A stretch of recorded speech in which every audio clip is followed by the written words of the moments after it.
Produktif memanglah perlu, tapi jangan sampai Petra Nation lupa akan kesehatan. Oleh karena itu, pada episode kali ini Thomas mau mengajak Petra Nation untuk bersama-sama memulai healthy routine.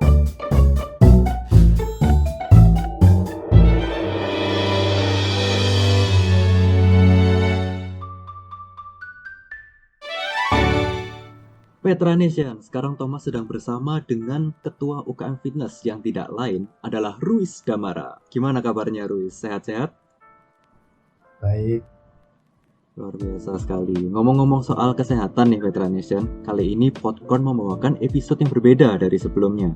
Karena Thomas dan Ruiz bakal mengajak Petra Nation untuk memulai healthy routine. Bener ya Ruiz? Nah, Thomas penasaran nih, arti dari healthy routine itu sebenarnya apa sih Ruiz? Apa pentingnya buat kita?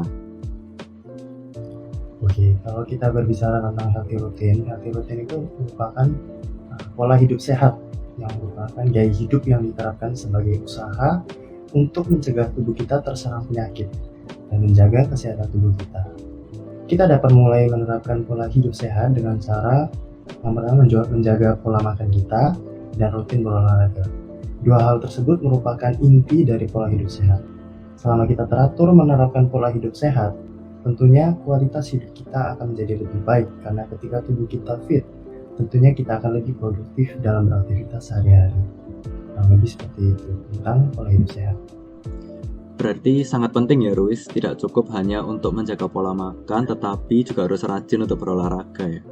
Oleh karena itu Petra Nation, teman-teman dari UKM Fitness UK Petra mengajak kita semua untuk ikut melakukan healthy routine. Tidak perlu menggunakan alat dan bisa dilakukan dari rumah.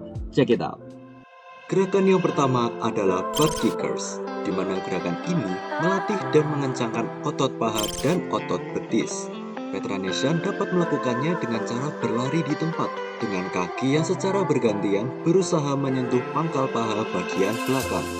Jangan lupa untuk mengatur nafas agar tetap teratur ya Petra Nation.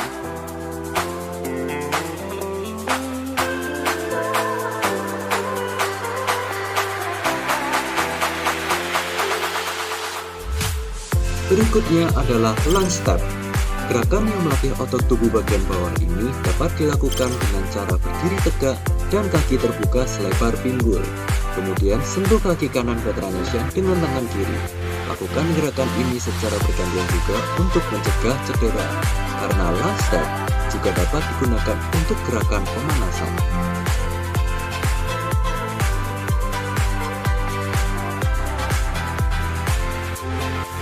Gerakan yang ketiga adalah snowboarding jump squat, dilakukan untuk melatih otot bagian betis, otot bagian paha, dan pangkal paha bagian belakang.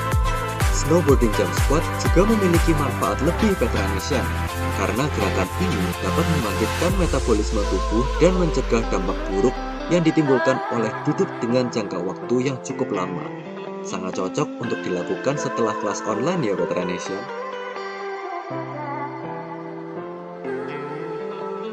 Berikutnya adalah high knee, atau lari di tempat dengan pengangkatan kaki lebih tinggi dari gerakan berlari seperti biasanya. Gerakan ini berguna untuk meningkatkan stamina serta melatih otot-otot kaki kita. Karena termasuk dalam high intensity exercise, high knee juga merupakan latihan yang efektif untuk membakar kalori dengan jangka waktu yang singkat.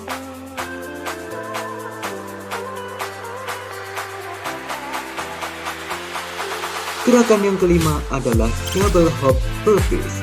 Dengan menekuk sambil meloncatkan kaki kita ke depan dan ke belakang sebanyak 2 kali, Petra Nation dapat melatih otot betis, otot paha, dan otot pangkal paha bagian belakang, serta perut bagian bawah. Jangan lupa untuk menggunakan alas agar telapak tangan dan telapak kaki tidak tergelincir saat sedang melakukan gerakan ini.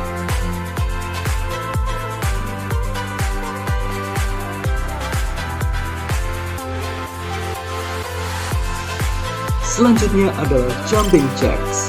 Gerakan yang sudah tidak asing ini dapat melatih seluruh bagian tubuh kita dengan cara melompat serta membuka dan menutupkan kaki dan tangan kita secara bersamaan. Gerakan ini juga sangat efektif untuk pembakaran lemak dan kalori loh Petra Nation.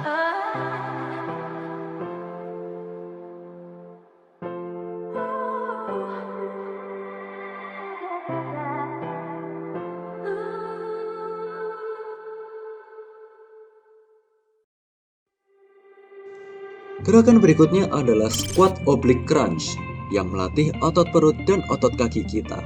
Gerakan ini dapat meningkatkan metabolisme tubuh dan otot-otot kita akan terasa lebih panas dengan melakukan squat dan menempelkan siku dengan lutut. Wah, semangat Petra Nation, badan impian sudah di depan mata.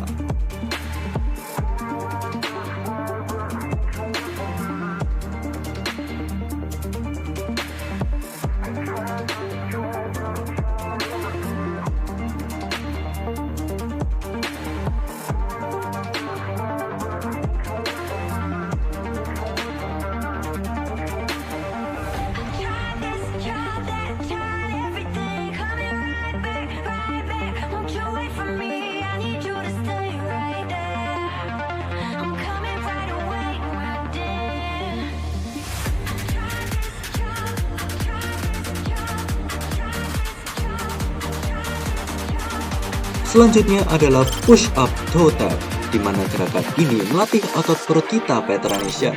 Dilakukan dengan posisi push up, setelah itu satu persatu tangan kita berusaha untuk menyentuh ujung kaki.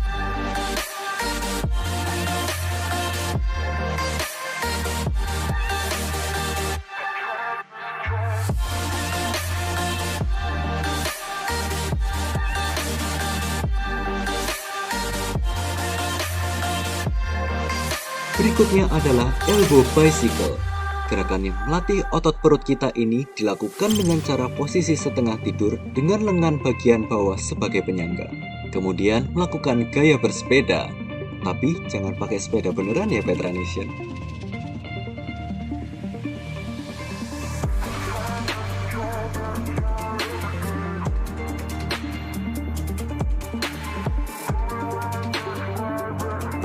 Gerakan berikutnya adalah up down jacks. Gerakan ini mirip dengan walking plank, diawali dengan bersiap-siap dalam posisi push up, kemudian menekukkan siku tangan satu persatu ke posisi plank dan kembali ke posisi push up. Kemudian loncat dan lebar tutupkan kedua kaki secara bersamaan. Gerakan ini dapat melatih otot bagian upper body kita. Berikutnya adalah mountain climbers yang diawali dengan posisi push up, kemudian melakukan gerakan high knee.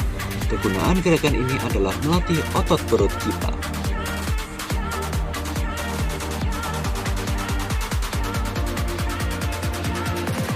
Gerakan berikutnya adalah V-up straight leg crunch. Gerakan ini mengombinasikan dua gerakan dan melatih otot perut kita. Luruskan kaki hingga tegak lurus dengan lantai, kemudian raih telapak kaki dengan kedua tangan.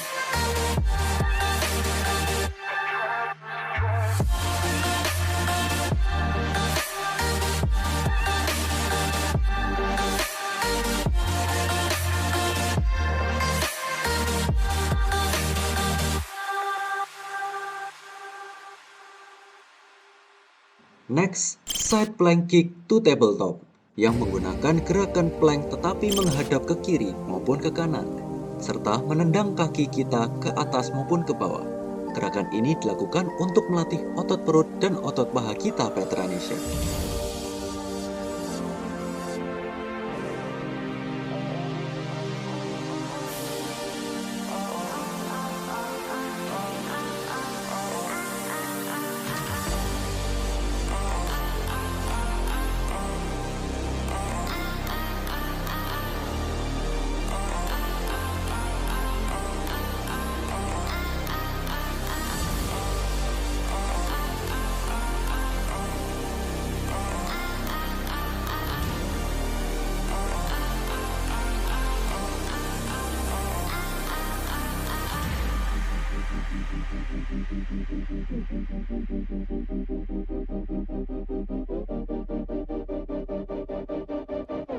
Selanjutnya adalah walking plank, di mana awalnya bersiap-siap dalam posisi push up, kemudian menekukkan siku tangan satu persatu ke posisi plank, dan kembali ke posisi push up.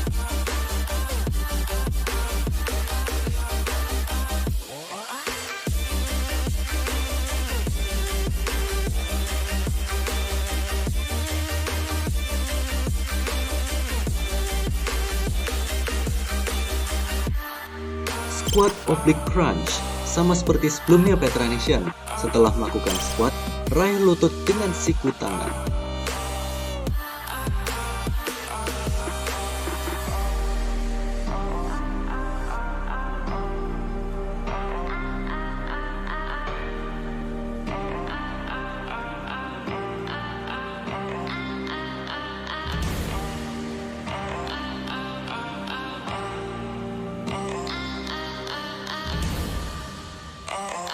Berikutnya adalah low squat lateral tap yang digunakan untuk melatih otot paha dan betis kita, serta tentunya melatih stamina.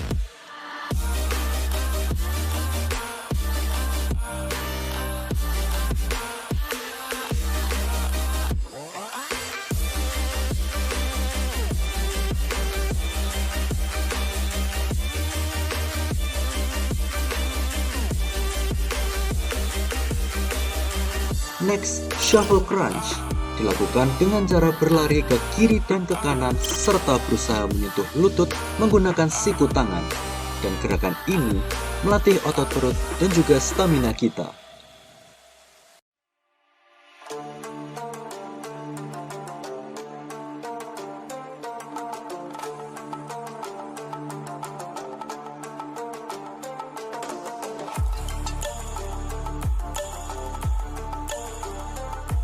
In and out dilakukan seperti jumping jacks, hanya saja kedua tangan lebih dirapatkan, dan gerakan ini difokuskan untuk melatih otot kaki.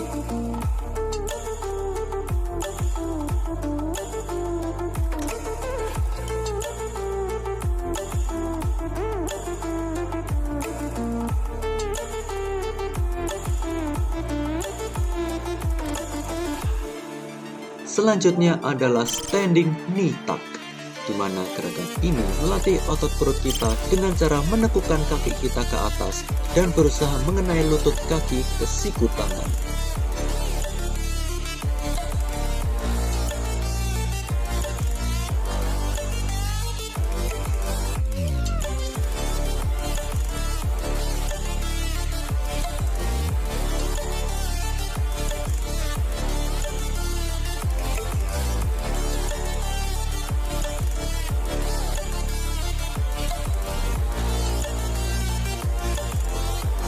Masih tetap semangat dengan lateral lunge jump yang digunakan untuk melatih otot kaki dan pangkal paha bagian bawah. Caranya adalah dengan melebarkan kaki kita ke kiri dan ke kanan satu persatu, kemudian meloncat ke atas pada saat berada di posisi berdiri.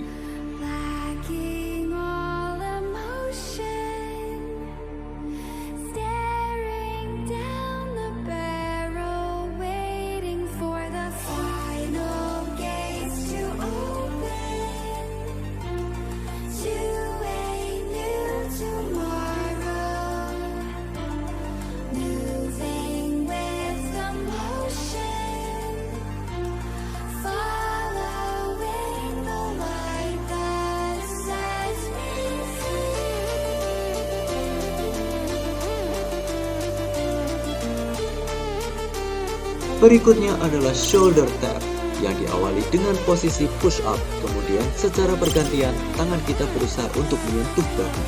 Gerakan ini dapat melatih otot lengan kita.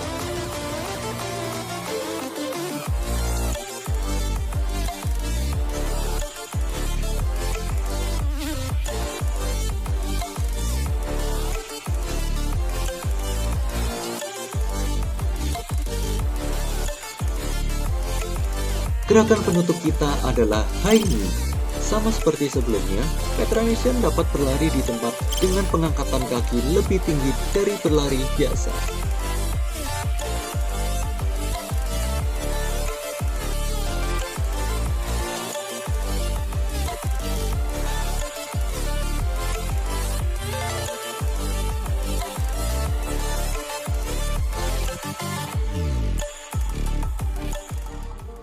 Well done Petra Nation, selangkah lebih maju untuk hidup sehat. Nah, tadi kita sudah menyinggung ya Ruis, kalau healthy routine ini tidak hanya sebatas olahraga saja, tapi juga menjaga pola makan yang sehat. Nah, menjaga pola makan yang sehat itu seperti apa sih Ruis?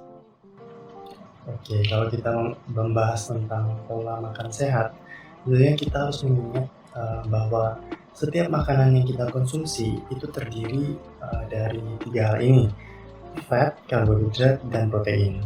Cara menghitung kalori dari karbohidrat dan protein itu sebenarnya mudah, teman-teman. Jadi per gramnya kalian tinggal kalikan 4. Contohnya 1 gram protein dan karbohidrat itu mengandung 4 kalori. Kalau 1 gram lemak atau fat itu mengandung 9 kalori. Jadi kalau dihitung, kalori dari lemak itu 2 kali lipat lebih banyak dari protein dan karbohidrat, teman-teman. Aku kasih contoh. 1 potong pisang goreng itu kurang lebih kalorinya 115 sampai 120 kalori. Sedangkan 1 porsi nasi itu kalorinya kurang lebih 135. Tapi aku yakin banget teman-teman, 1 porsi nasi pasti jauh lebih mengenyangkan dibanding 1 potong pisang goreng. Oleh karena itu, teman-teman pintarlah memilih asupan makanan kalian agar kalori kalian itu tidak melebihi kebutuhan kalori harian kalian. Selain itu, kita juga perlu memperhatikan jam makan kita, karena jika kita telat makan, makanan yang sudah kita makan itu tidak mudah tercerna dan tidak mudah terserap dengan baik. Jadi sebaiknya ya, untuk jam makan, kalau makan pagi atau sarapan itu umumnya dimulai pukul 7 sampai 8 atau hitung gampangnya 1 jam setelah kita bangun tidur. Kalau makan siang itu normalnya jam 12 sampai jam 1 siang, setidaknya 4 jam setelah kita sarapan. Dan untuk makan malam sendiri dianjurkan sebelum pukul 7 malam atau 3 jam sebelum kita tidur. Kurang lebih seperti itu untuk pola makannya. Oke, berarti makan banyak itu bukan berarti kalorinya juga banyak ya, tapi tergantung ada perhitungannya juga. Nah, tapi bagaimana dengan pola tidur, Wis? Apalagi kita kan mahasiswa ini pasti banyak tugas, banyak ujian, atau mungkin ikut panitia atau organisasi UKM. Nah, gimana tuh cara kita menjaga pola tidur supaya kita tuh tetap sehat? Oke, normalnya usia remaja atau usia kita saat ini itu membutuhkan sekurang-kurangnya 7 jam sampai 9 jam tidur setiap harinya. Tapi jika tugas kuliah menumpuk dan kita keseringan begadang secara terus-menerus, pastinya itu dapat berakibat buruk bagi kesehatan kita. Saranku, sebaiknya kita menghindari SKS atau sistem kebut semalam. Dan apabila terpaksa begadang untuk menyelesaikan tugas yang deadline-nya tinggal sedikit, maka gantilah jam tidur kalian yang tidak terpenuhi di malam hari itu, kalian ganti ke siang hari. Jadi kalau kalian misalnya malam kalian kurang tidur sejam atau kurang tidur 2 jam, kalian bisa ganti ke tidur siang. Kalau tidur siang sendiri sebenarnya 30 menit sudah sangat lebih dan cukup menurut saya. Jadi begitu untuk pola tidurnya. Jadi time management itu adalah kuncinya ya, harus pintar-pintar mengatur waktu untuk pola hidupnya sehat juga. Nah, ngomong-ngomong tentang waktu nih, Ruis. Andai kata ya kita ini sudah mengatur waktu dengan baik, tapi ternyata memang jadwal itu benar-benar penuh, benar-benar padat. Mungkin karena ada kegiatan di luar kuliah seperti magang dan sebagainya. Nah, apakah sebenarnya kita itu boleh skip untuk berolahraga atau mungkin boleh dicicil atau diganti jadwalnya? Oke, kalau workout itu lebih baik dilakukan secara sekaligus daripada dicicil. Kenapa? Karena salah satu cara membentuk otot itu adalah seberapa capek kita melakukan gerakan itu. Sedangkan dalam menentukan jadwal workout itu kalian jangan terlalu kutu, teman-teman. Kalian nggak mungkin bisa mikir, oh, waktu yang paling bagus untuk workout adalah pukul 7 malam. Oh, nggak gitu, teman-teman. Waktu yang terbaik untuk workout itu kalian carilah waktu dimana kalian bisa melakukan dengan rutin. Itu yang terpenting, teman-teman. Jadi kalian melakukannya konsisten, bukan sesekali saja. Tetapi kalian tidak perlu khawatir kalau memang tugas kalian terlalu banyak dan menumpuk dan kalian mau tidak mau harus skip workout, kalian nggak perlu khawatir. Karena kita tidak akan langsung gemuk walaupun skip workout sekali atau 2 kali saja. Masa otot itu baru akan menyusut ketika kita tidak berolahraga dalam waktu yang lama, dalam jangka panjang yang lama, 1 bulan, 2 bulan, 3 bulan. Solusi saya adalah kalian harus menanamkan prinsip di otak kalian. Lebih baik workout 10-15 menit daripada kalian tidak workout sama sekali. Jadi kalian harus punya prinsip itu. Baik, berarti kembali lagi ada baiknya kita untuk membuat jadwal yang rutin ya, Ruis. Nah, Betul. bagaimana kalau tiba-tiba kita sakit terus setelah kita melakukan aktivitas sehari-hari? Pasti kan kita capek tuh, terus kita harus lanjut untuk berolahraga dan tiba-tiba jatuh sakit. Oke, seharusnya jika kita menerapkan pola hidup sehat dengan benar, kita akan sulit terserang penyakit ya sebenarnya.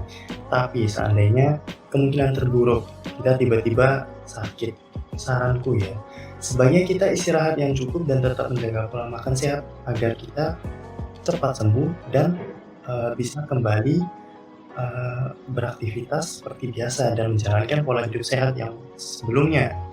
Ketimbang kita memaksakan diri, misalnya kita sedang sakit nih, terus kita maksain, oh saya harus tetap olahraga. Malahan itu akan membuat kita semakin lama sakit dan proses pemulihannya akan semakin lama dan kalian akan semakin lama sakit, semakin tidak bisa berolahraga teman-teman. Perlu diingat, kita tidak akan langsung gemuk hanya karena skip workout beberapa kali saja. Jadi sebaiknya kalian beristirahat yang cukup agar kalian lekas sembuh, sehingga kalian bisa kembali berpola hidup sehat gitu kurang. Karena apapun yang dipaksakan hasilnya nggak akan maksimal gitu ya. Nah, Jadi justru kalau kita sudah mulai rutin, penyakit itu akan susah menyerang gitu ya Ruis. Karena meskipun kita kondisinya capek, tapi tubuh kita itu sudah lebih kuat karena rutinitas yang sehat. Apalagi ditambah pola tidur dan pola makan yang teratur. Nah, ngomong-ngomong tentang makan nih Ruis, kita kan sebagai manusia yang normal ya, kita kan pasti pernah sesekali nih yang namanya tergoda untuk lepas dari rutinitas. Misal kita lagi jalan-jalan di mall gitu, terus kita ngeliat, wih ada stand boba, ada stand es krim, snack-snack yang menggugah selera. Terus akhirnya timbullah kalimat, sekali-sekali cheat day nggak apa-apa lah ya. Nah itu boleh nggak sih Ruis sebenarnya cheat day itu? Oke, kalau kita bahas tentang cheat day, kalau menurut aku pribadi ya, cheat day itu nggak masalah dan kadang memang perlu. Karena kalau kita lagi kepengen nih misalnya, terus kita nahan, itu kan makin sengsara ya. Jadi kalau menurutku, kalau mau cheat day ya udah nggak apa-apa. Itu sekalian menjadi apresiasi untuk tubuh kita dengan memberi sedikit kebebasan pada diri kita sendiri dengan mengkonsumsi makanan yang memang kita lagi pengen misalnya. Tetapi perlu diingat teman-teman, kalau kita mau cheat day itu kita perlu memperhatikan jumlah kalorinya. Jadi bukan berarti kita mau cheat day tapi kalorinya total surplus 2000 sampai 3000 kalori. Itu kan udah melebihi ya, kan sia-sia jadinya. Kalau kita keseringan cheat day, total surplusnya 7000-an kalori. Itu kan kita udah naik 1 kilogram dalam tubuh kita. Kalau udah naik 1 kilogram, terus kita pasti merasa putus asa, menyerah. Kok aku cheat day terus naik 1 kilo? Percuma dong seminggu aku olahraga, mati-matian diet, cheat day langsung naik 1 kilo. Pasti banyak yang mikir gitu. Akhirnya dietnya gagal, akhirnya nyerah. Jadi kesimpulannya apa? Cheat day itu boleh, tapi tetap dijaga kalorinya dan frekuensinya. Jadi jangan keseringan cheat day lah, kurang lebih kalau mau cheat day itu sebaiknya seminggu paling banyak sekali atau 2 kali gitu. Berarti boleh, tapi tetap menghitung kalori dan memperhatikan frekuensinya ya. Benar. Well, Petra Nation, di masa seperti ini memang kesehatan itu benar-benar perlu dijaga. Memulai rutinitas baru yang sehat tentunya sangat penting dan teman-teman dari UKM Fitness juga mengajak Petra Nation untuk memulai healthy routine. Harapannya Petra Nation akan stay healthy dan selalu dalam kondisi fit melalui rutinitas serta tips and trick dari episode kali ini. Satu lagi, Petra Nation jangan lupa untuk cek Instagram UKM Fitness Petra di @ukmfitness untuk tips-tips lainnya. Betul ya Ruis? Benar. Sampai jumpa di episode berikutnya. Bye-bye. Bye-bye.